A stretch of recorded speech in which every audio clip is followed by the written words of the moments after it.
First, let's talk about why we even ask questions. For instance, why does a TV show always end on a cliffhanger? It's because it taps into your curiosity. You want to know what's going to happen next.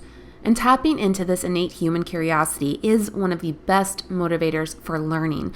For that reason, using the essential questions in the Hampton City Schools Understanding by Design curriculum is a key part of having a guaranteed and viable curriculum. All right, let's do an example of an instructional technique called concept attainment. This technique is one in which learners form their own definitions of a concept by examining examples and non-examples of the concept and looking for how the examples and non-examples differ. So let's look at these essential questions and some not essential questions on this particular slide and consider how are the essential questions different from the not essential questions. Pause the video for as long as you need in order to read each question and consider the differences.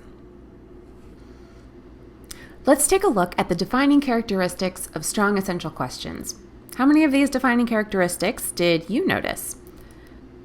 First of all, essential questions are open-ended. They don't have single, final, or correct answers, and that's because they are meant to be thought-provoking and intellectually engaging. The purpose of an essential question is to spark debate. If there's a correct answer to a question, you know it's not essential. Essential questions should also call for higher order thinking in order to answer them. Students need to use evidence to justify their answers to the essential question, and those answers can and should change as students acquire new evidence.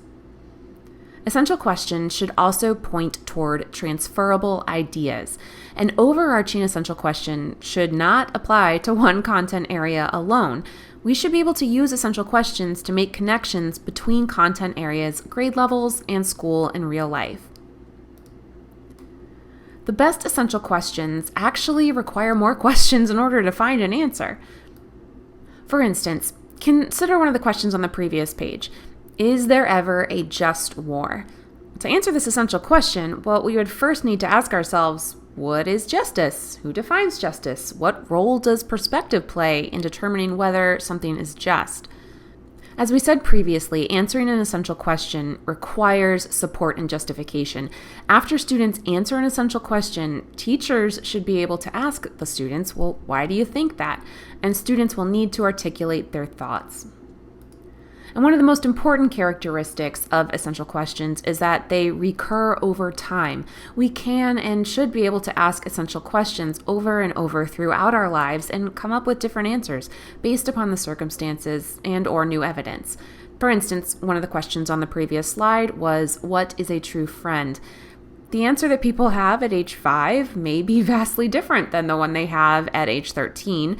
In fact, the answer will probably change many times over the course of a person's life as they encounter new experiences, and that's a good thing.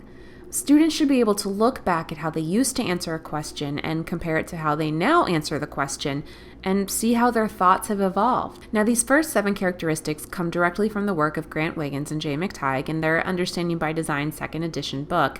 In HCS, we have added 2 other requirements of an essential question. The essential question needs to be written in student-friendly language. That is imperative because the essential question must actually be used with students, preferably multiple times throughout a unit or course. The power of essential questions comes from actually using them with students, not simply having them written and ignored on a curriculum document. To sum up, essential questions are questions that we instinctively want to answer and debate with others. So when determining whether a question is truly an essential question, we like to ask ourselves, would this be something that people would want to debate at a dinner party? For instance, if you were to ask your dinner party, what are the steps of meiosis? I mean, you might get a quick answer and probably be done with the topic pretty quickly.